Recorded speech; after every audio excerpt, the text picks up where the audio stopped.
పరమ ధర్మాత్ములైన వాళ్ళని ఏం చేస్తాడో తెలుసా?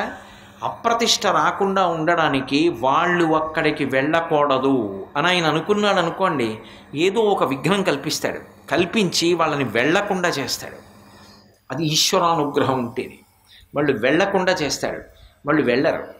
వాళ్ళు నిజంగా వెళదామని అనుకున్నా కూడా వెళ్ళకూడని పరిస్థితి అవుతుంది. అది అప్పుడు అసలు వెళదామన్న సంకల్పమే లేదు కాబట్టి ఆయనకు అప్రతిష్ట ఉండదు. ఒక్కొక్కటి పరమాత్మ యొక్క అనుగ్రహం అందరికీ అర్థం కాదు, కొంతమంది ఈశ్వరానుగ్రహం ఉన్న వాళ్ళకే అర్థం అవుతుంది. నేను మీకు ఒక్క ఉదాహరణ చెప్తాను, అన్నాను కాబట్టి మీరు పట్టుకుంటారు. కాకినాడలో జయేంద్రనగర్లో విఘ్నేశ్వర దేవాలయం ఉంది, మహాగణపతి దేవాలయం. ఒకప్పుడు మాంధాత వారని అక్కడే ఉంటారు దగ్గరలో, మంచి భక్తి తత్పరులైనటువంటి కుటుంబం వారికి అక్కడ ఖాళీ స్థలం ఉంది, గుడి కడదామని కంచికామకోటి పీఠాధిపత్యం వహిస్తున్న మహాపురుషులు చంద్రశేఖరేంద్ర సరస్వతి స్వామి వారి దగ్గరికి వెళ్ళారు. ఆయనకి పిలిస్తే పలికేవారు విఘ్నేశ్వరుడు. ఆయన దగ్గరికి వెళ్ళి అడిగారు, అయ్యా కృష్ణాలయం కడదాం అనుకుంటున్నామండి అని. ఆయన కళ్ళు మూసుకుని ధ్యానం చేసి చెప్పారు, రాదు కృష్ణాలయం, అక్కడ విఘ్నేశ్వరుడు గుడుస్తుందని చెప్పారు. కాదండి, మేము కృష్ణాలయం కడదాం అనుకుంటున్నాం అన్నాడు. ఆయన నవ్వి శుభం భూయాత్. ఎంత ప్రయత్నించారో రాలేదు అక్కడ కృష్ణాలయం.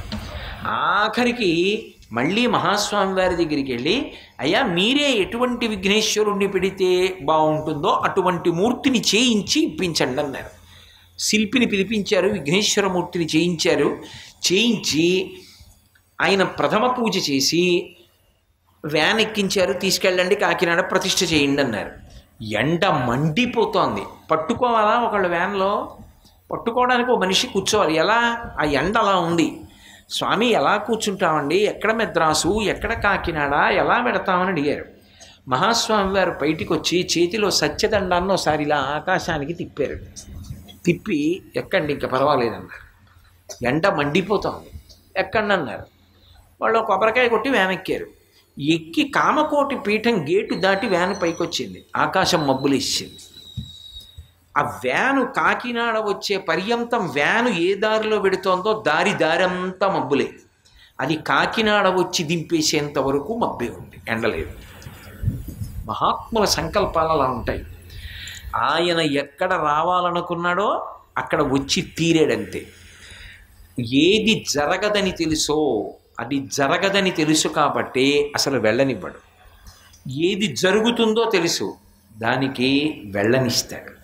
కొన్ని ఆపుతాడు, కొన్ని జరగనిస్తాడు. ఆపడంలో ఏదో ప్రయోజనం ఉంటుంది, జరగనివ్వడంలో ఏదో ప్రయోజనం ఉంటుంది. అందుకే విఘ్నరాజు విఘ్నేశ్వరుడు అన్న రెండు పేర్లతోటి ఆరాధన చేయబడి మహానుభావుడు మనకు వస్తోందో పెద్ద అడ్డంకని కూడా మనకి తెలియదు.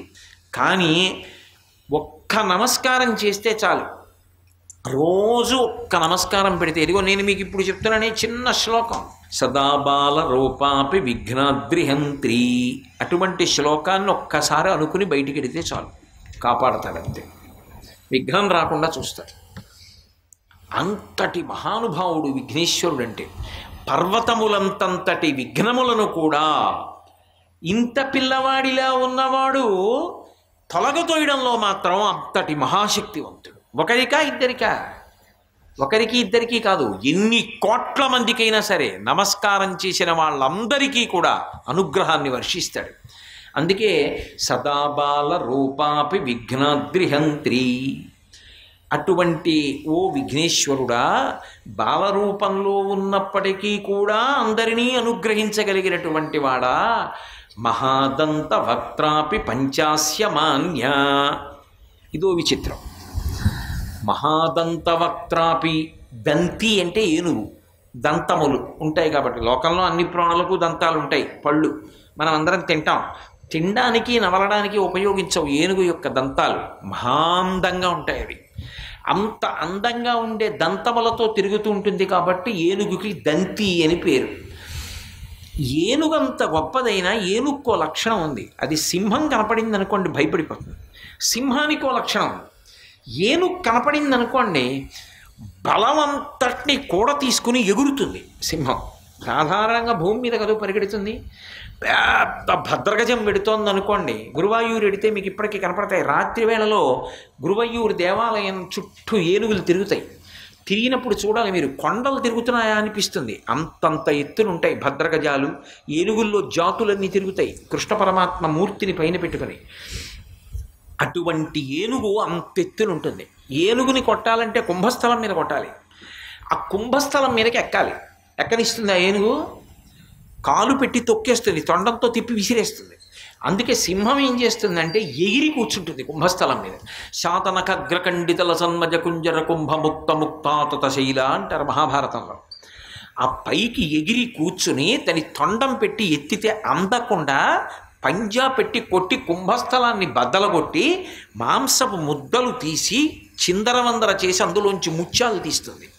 ఏనుగు కుంభస్థలంలో ముత్యాలు ఉంటాయి అని. ఆ ముత్యాలు తీసి గజాసురుడని ఒక రాక్షసుడు ఏనుగు రూపంలో ఉంటే పరమశివుడు సంహారం చేసి ఆయన కుంభస్థలంలో ఉన్న ముత్యాలు తీసి హారం కట్టి పార్వతీదేవి మెడలో వేశాడు.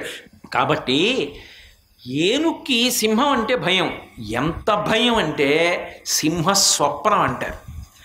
సింహం కల్లోకి వచ్చిందనుకోండి ఏనుగు చచ్చిపోతుంది, అంత భయం ఏనుక్కి. ఏనుగు కనబడితే సింహానికి అంత ప్రీతి, వేట అంటాం, చంపడం.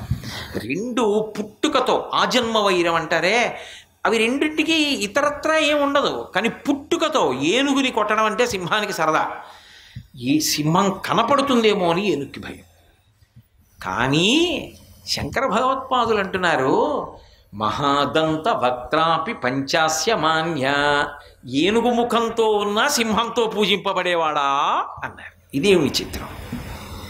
ఏనుగు ముఖంతో ఉంటే సింహాన్ని చూసి పారిపోవాలి ఎంత వినాయకుడైనా, కానీ ఏనుగు ముఖంతో నువ్వు ఉండి సింహంతో పూజింపబడతావు, ఎంత చమత్కారం నీదంటున్నారు. సర్వం శ్రీ ఉమామహేశ్వర పరబ్రహ్మార్పణమస్తు. స్వస్తి.